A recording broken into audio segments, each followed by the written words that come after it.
नमस्कार प्रेक्षकांनो, मालिकेच्या आजच्या भागामध्ये आपल्याला पाहायला मिळणार आहे की फायनली घरातील सगळ्यांना, सखीला सुद्धा खात्री पटलेली आहे की सरकार ही खोटारडी आहे, सरकार ही मनस्विनी आहे, तर खरी तेजस्विनी ही आलेली आहे आणि इतके दिवस सरकारनेच तिला डांबून ठेवलेलं होतं या गोष्टीची खात्री आता पटलेली आहे।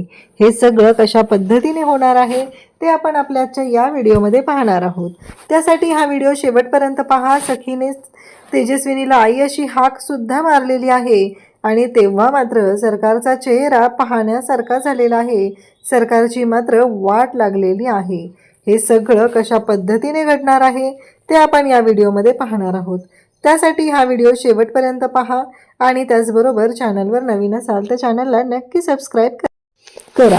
इकडे सखीला खूप त्रास होत असतो। सखीला कळतच नसतं की तिच्या बाबतीत हे सगळं काय होतंय आणि या सगळ्या गोष्टी कशामुळे घडायला लागलेल्या आहेत, कारण सखीला याच्या आधी कधी असा त्रास झालाय का असं इकडे कानाला वाटत असतं। काना म्हणत असतो की नाही, नक्की सखी मॅडमच्या बाबतीत काहीतरी वेगळं घडतंय, सखी मॅडमना त्रास होतोय, सखी मॅडमना या सगळ्या गोष्टींपासून आपल्याला सावध केलं पाहिजे, असं सगळं चालू झालेलं असतं। आणि त्याचबरोबर हे सगळं जेव्हा घडत आहे तेव्हा मात्र सखी खूपच डिस्टर्ब झालेली आहे। काना म्हणतो की सखी मॅडम, मला सांगा नक्की काय झालंय, तुम्हाला याच्या आधी कधी असा त्रास झालेला होता का, असं काही झालेलं होतं का, असं काना तिला विचारू लागतो। तेव्हा मात्र सखी म्हणत असते की हो, कारण मला होणारी सर्दी ही खूप मोठ्या प्रमाणात असते आणि अशाच पद्धतीची अगदी टोकाची सर्दी मला होते, असं सखी कानाला सांगत असते।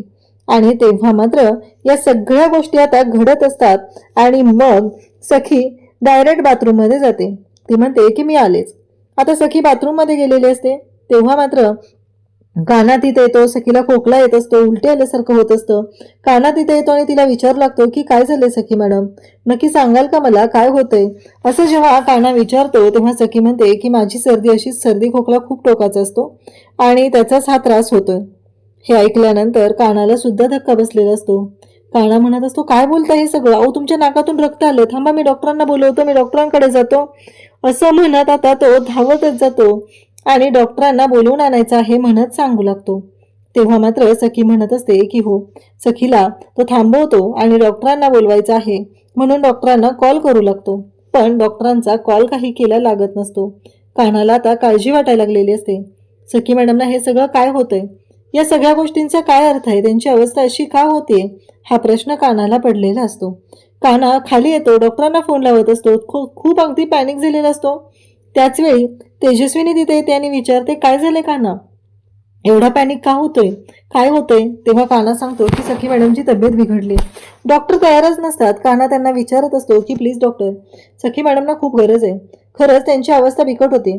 तेव्हा मात्र कानाला कळतच नसते की आता करू काय। काना पॅनिक झालाय आणि कानाला विचार करायला सुचतच नाहीये की सखीची अवस्था इतकी वाईट झाली, तिच्या नाकातून रक्त येते, तिला त्रास होऊ लागलाय आणि आता करायचं काय, या सगळ्यातून कसा मार्ग काढायचा, हा एकच गोष्ट ही कानाच्या पुढे असते। काना विचार करतो की नाही, मला काहीतरी केलं पाहिजे। आणि तेव्हा मात्र इकडे तेजस्विनी तिथे येते आणि म्हणू लागते काय झालं काना। काना म्हणतो की सखी मॅडमना त्रास होतोय, त्यांना सर्दी खोकला होतोय। तेव्हा असं इकडे तेजस्विनी म्हणते की मग डॉक्टर, तेव्हा कानाचं म्हणणं आहे की डॉक्टर यायला तयार नाहीत। आता नेमकं सखीला खोकला येत आहे, वरती रूम मध्ये कोणी नाही हे लक्षात आल्याबरोबर सरकार येते आणि सरकार म्हणते काय होते तुला। सखीला बोलताही येत नसतं, तिला काही सांगताच येत नसतं, तिला जे काय होतंय ते। आता सरकार तिथे आलेले आहे आणि सरकार म्हणत असते चला, ही संधी आहे आणि या संधीचं मला सोनं करून घ्यायचं आहे। काहीही झालं तरीही या सगळ्या गोष्टी ज्या आहेत त्या वेगळ्या पद्धतीने हँडल कराव्या लागणार आहेत, कारण आता मला इच्छा नाहीये या सखीच्या जवळपासही जाण्याची, पण आता माझ्याकडे पर्याय नाहीये, त्यामुळे हे सगळं मला करावं लागणार आहे। हा विचार आता इकडे सरकारच्या डोक्यात चालू असतो आणि सरकार मात्र सखीच्या जवळ येतात आणि सखीला अगदी म्हणू लागतात की काय होतं हिला, आणि हिला एवढा खोकला येतो, हिच्या नाकातून रक्त येते, याच्या आधी कधी मी हिला पाहिलेलं नाही असं झालेलं, नक्की काय होत असेल, हिला वेगळा काही त्रास होतोय का, एवढं सरकारच्या डोक्यात सुरू झालेलं असतं। आणि सखीच्या बाबतीत सरकारला काहीच माहिती नसतं, तिला काय होतंय काय नाही काही देणं घेणं नाहीये, फक्त आव आणायचं नाटक सरकारचं चाललेलं असतं। आणि त्याच वेळी इकडे आता सरकार मुद्दामच सखीच्या जवळ आलेले असतात आणि सखीला म्हणत असतात की अगं ऐक जरा मी काय सांगते, आणि तिच्या म्हणत असतात की काय ते खोकलाला काय करतात, पाठीवरून हात फिरवतात, म्हणजे सरकारला इतकं घाण वाटत असतं की काय हिच्या पाठीवरून हात फिरवायचे आता, आणि सखीला पाणी देत असते. तिला खोकला येतो, त्यात ते पाणी सरकारच्या अंगावर सांडतं.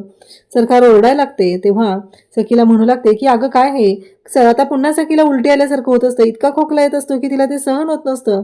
सरकार म्हणत असते की उलटी करू नकोस हा सखी, उलटी करू नको. सरकारला हे सगळं अगदी गलिच्छ वाटत असतं. हे सरकारला पटतच नाहीये, कारण सरकार तिची आईच नाहीये. कारण एखाद्या आईलाच तिच्या लेकराच्या बाबतीत असं काही झालं तर त्या गोष्टींची जाणीव होते. पण इकडे सखीच्या बाबतीत काही झालं आणि सरकारला ते सहन होणारच नाहीये, कारण सरकारला माहिती आहे की ही आपली मुलगीच नाहीये. कशासाठी सरकार हे सगळं सहन करेल, कारण गरजच नाहीये ना सरकारला हे सगळं सहन करण्याची. या सगळ्या गोष्टी सुरू झालेल्या असतात.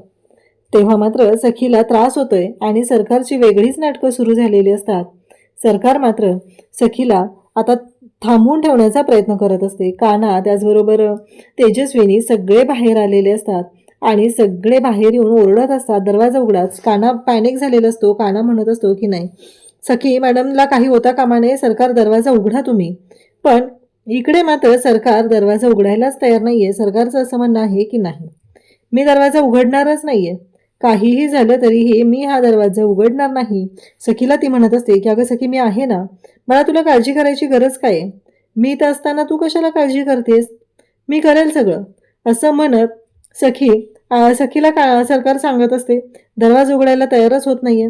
इकडे सखी मात्र म्हणत असते की नाही सरकार तुम्ही दरवाजा उघडा, कारण सखीला असं वाटत असतं की कान्हा आत येईल आणि कान्हाने काहीतरी उपाय केलेला असेल, म्हणूनच सखी कान्हासाठी दरवाजा उघडायला सांगत असते. तेव्हा मात्र सरकारला कळतच नाहीये की आता करू काय. सखी दरवाजा उघडायचा म्हणते, सरकार म्हणते मी आहे ना, काही गरज नाहीये. इकडून बाहेरून सगळे ओरडत आहेत. तेव्हा इकडे ती त्यांच्यावरच ओरडते, जा तुम्ही, माझ्या मुलीची काळजी घ्यायला मी समर्थ आहे, असं सरकारने सांगितलेलं असतं. आणि तेव्हा मात्र सगळेजण पाहत आहेत नक्की काय झालंय. सरकार ज्या पद्धतीने बोलत असते, वागत असते, ते पाहून कान्हाला तर खूप राग आलेला असतो, कारण कान्हाला ही गोष्टच पटत नसते की सरकारने अशा पद्धतीने रिॲक्ट व्हायची गरजच नाही, असं कान्हाचं म्हणणं असतं. आणि कान्हा मात्र म्हणत असतो की बाद झालं, आतापर्यंत खूप ऐकून घेतलेलं आहे सरकार, यापुढे नाही, यापुढे एक शब्दही तुमचा ऐकून घेतला जाणार नाही. दरवाजा उघडा. शेवटी सखी उठते आणि जाऊन दरवाजा उघडते. तेव्हा सरकार मात्र आता तोंडावर पडलेले असते, पण सखीच्या ताकदच राहिलेली नसते.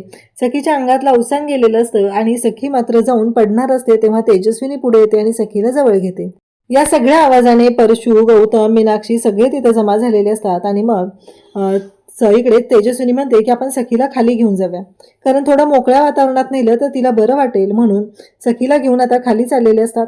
इकडे सरकार म्हणत असते की नाही, कुणावर पॅनिक होण्याची गरज नाहीये, मला पटकन जाऊन खाली जाऊन सखीसाठी काहीतरी केलं पाहिजे, या सगळ्या गोष्टींचा विचार चाललेला असतो. आता डॉक्टरांचे फोन लागत नाहीये. तेव्हा तेजस्विनी म्हणते की जेव्हा डॉक्टर यायला तयार नसतात तेव्हा एका आईकडे सगळे उपाय असतात. एक आई सगळं करू शकते आपल्या मुलासाठी. सखीच्या पाठीवरून ती हात फिरवते. ती म्हणते काळजी करू नकोस, मला तुझा आजार माहिती आहे, तुझा खोकला कसा कमी होणार आहे मला सगळं माहिती आहे, असं इकडे तेजस्विनी सांगते. आणि मग कान्हाला सांगते की तिच्या पाठीवरून हात फिरव. तेवढा तर सरकार तिथे येतात आणि म्हणतात की बाजूला व्हा सगळे, माझ्या लेकीची काळजी घ्यायला मी समर्थ आहे. असं जेव्हा सांगितलं जातं तेव्हा मात्र सगळेजण पाहत असतात. सगळ्यांना कळत नसतं की ह्या सरकारचं करायचं काय, कारण सरकार ज्या पद्धतीने रिॲक्ट होत आहे ते पाहून मात्र सगळ्यांनाच धक्का बसलेला असतो. सगळ्यांना माहिती आहे की सरकार काय करू शकतं, याचा अंदाज सगळ्यांनाच आहे. आणि त्याचबरोबर इकडे कान्हा सुद्धा इथे सगळ्यांच्या सोबत आहे. आणि जोपर्यंत सखीच्या सोबत कान्हा आहे तोपर्यंत सरकार काहीही सखीचं वाकडं करू शकणार नाही किंवा तेजस्विनीचं वाकडं करू शकणार नाही, हे मात्र खरं आहे. आता सरकार पॅनिक झालेली आहे. ती म्हणते परशू, पुन्हा ती स्वतःच थांबते आणि म्हणते की नाही, परशूला नाही, मला काहीतरी केलं पाहिजे ना, आता हीच एक संधी आहे माझ्यासाठी. कसे परिस्थिती जी काय आहे ना त्याचा आपण फायदा करून घ्यायचा. हा एवढा घाणेरडा विचार या सरकारचा सुरू झालेला असतो, कारण आत्ता ह्या परिस्थितीचा मी फायदा करून सखीचा जर जीव वाचवला आणि सखीला बरं केलं, कारण सखी मेली तर हे सगळं माझ्या हातून जाईल, एवढंच या सरकारच्या डोक्यात असतं. आणि म्हणूनच ती म्हणत असते की नाही, हिचा जीव वाचवायला पाहिजे. तेव्हा तेजस्विनी म्हणते काळजी करू नको बाळा, मी आहे ना, मी आलेच. आणि कान्हाला सांगते की हिच्या पाठीवरून हात फिरव, तोपर्यंत हिला बरं वाटणार नाही, मी आलेच, माझ्याकडे एक उपाय आहे ज्या उपायामुळे तिचा खोकला थांबू शकते. आणि मग सखीचा जो उपाय आहे तो करण्यासाठी आता तेजस्विनी किचनकडे जाते. तिला चालता येत नसतं नीट, तशीच ती चालत चालत किचनकडे जाते. सगळेजण पाहत असतात. इकडे मनस्विनी बाहेर आलेली असते. डॉक्टरांना फोन लावत असते. रात्रीच्या 3:30 वाजलेले असतात. मनस्विनी म्हणत असते की काय ह्या दोघी नाजूक नुसत्या, लगेच आजारी पडतात, काही होतं यांना. नक्की काय आहे? साधी सर्दी खोकला पण सहन होत नाहीये या बाईला. नक्की करायचंय काय या बाईचं? असं म्हणत सरकार चिडलेले असते. पण सरकार पुन्हा स्वतःला समजवते की नाही, आता मला डॉक्टरांकडे जाऊन साम दाम दंड भेद काय वापरायचंय ते वापरायला लागणार आहे आणि त्या डॉक्टरला घेऊन यावंच लागणार आहे. हा विचार सरकारच्या डोक्यात सुरू झालेला असतो. आणि इकडे तेजस्विनी मात्र तिचे घरगुती उपाय करत असते, ज्यामुळे तिला सखीला बरं करता येईल असे उपाय तिनं चालूही केलेले असतात. ती येते, तवा गरम करायला ठेवते, तव्यावरती लवंगा टाकते आणि त्या लवंगा ती भाजत असते. सगळेजण पाहतात, कारण लहान असताना जेव्हा सखीला खोकला यायचा, सखी अशीच आजारी पडायची, तेव्हा सुद्धा सखीची आई हाच उपाय करायची. हे सगळ्यांच्या लक्षात आलेलं असतं. परशू, त्याचबरोबर गौतम, मीनाक्षी बाहेरून आतमध्ये पाहतात. सखी सुद्धा पाहत असते. सखीला आठवतं की हे अशाच पद्धतीनं होत होतं. त्याच वेळी तेजस्विनीचं लक्ष असतं आणि ती कानाला सांगत असते की सखीच्या पाठीवरून हात फिरव. काना आता सखीच्या पाठीवरून हात फिरवत असतो आणि त्याच वेळी सखीकडे तो पाहती असतो. आणि इकडे तेजस्विनीचं सुद्धा लक्ष सखीकडे असतं आणि तेजस्विनी सुद्धा सखीकडे पाहत असते. त्याचबरोबर इकडे पाहायला मिळतं ते म्हणजे सखी तेजस्विनीकडे पाहते आणि तिच्या लक्षात येतं की आपली आई सुद्धा असंच करायची. जेव्हा मला लहान असताना त्रास होत होता तेव्हा आई अशाच पद्धतीने उपाय करायची आणि मग त्या लवंगा ती खलबत्त्यात टाकून आता कुठायला लागते. अगदी जसं पहिलं होत होतं तशाच पद्धतीने गोष्टी घडत असतात. आणि मग मात्र इकडे पाहायला मिळतं ते सखी पाहते आणि तिला ते आठवतं. आता तिला पुढची गोष्ट आठवते, तिची आई तिच्यासाठी काय करायची. तर तिची आई त्या लवंगा एका कपड्यामध्ये बांधायची आणि तिला त्याचा वास द्यायची, म्हणजे त्या वासाने खोकला कमी होईल. आणि आत्तासुद्धा इकडे सरकारने एक पांढरं कापड घेतलेलं आहे, त्याच्यावर त्या लवंगा टाकलेल्या आहेत आणि त्या लवंगा त्या पांढऱ्या कपड्यामध्ये बांधून ती घेऊन आलेली आहे. आणि त्याच वेळी इकडे सखी पाहते, त्याचबरोबर सगळ्यांनाच खात्री पटलेली असते की हीच खरी तेजस्विनी आहे. सखीला सुद्धा तो उपाय आठवतो. इकडे तेजस्विनी तिला सांगत असते, मोठा श्वास घे, म्हणजेच हा जो लवंगाचा वास आहे तो मात्र तुझ्या नाकातोंडात गेला पाहिजे, तरच तुला बरं वाटेल. आणि सखी आता तो वास तिथून घेत असते आणि तिला खरं तर बरं वाटायला लागलेलं असतं. त्यासोबतच या सगळ्या गोष्टी ज्या पद्धतीने घडत असतात ते मात्र इकडे सगळेजण पाहत असतात. आणि सखीचा खोकला कमी झालेला असतो. सखी आता झोपायला लागलेली असते. सगळेजण पाहतात सखीला झोप लागायला लागलेली आहे, म्हणजे सखीचा खोकला गेलाय ही गोष्ट लक्षात येते. तेव्हा काना म्हणतो की आपण तिला वरती नेऊया. तेव्हा तेजस्विनी म्हणते की आता वरती नको, इथेच माझ्या रूममध्ये आपण तिला झोपूया, तिला बरं वाटू दे, नंतर करता येईल आपल्याला काय करायचंय ते, आता तिला बरं वाटणं गरजेचं आहे की नाही. तेव्हा काना म्हणतो की हो, आणि तेजस्विनी सांगते मी आहे ना तिच्यासोबत, नको काळजी करू, इथं घेऊन जाऊया आपण तिला. कानाला तर खात्रीच पटलेली आहे तीच सखीची खरी आहे आई आहे, म्हणून तर काना आता त्या गोष्टीसाठी तयार होतो. इकडे सखी आता शांत झोपी गेलेली असते. सगळेजण पाहत असतात. सखीचा खोकला तर गेलेला आहे, पण त्याचबरोबर सखीला झोप सुद्धा चांगली लागलेली असते आणि त्यासोबतच या सगळ्या गोष्टी घडत असतात. इकडे सखी मात्र पाहतच राहते आणि मग मात्र सगळ्यांनाच धक्का बसलेला असतो.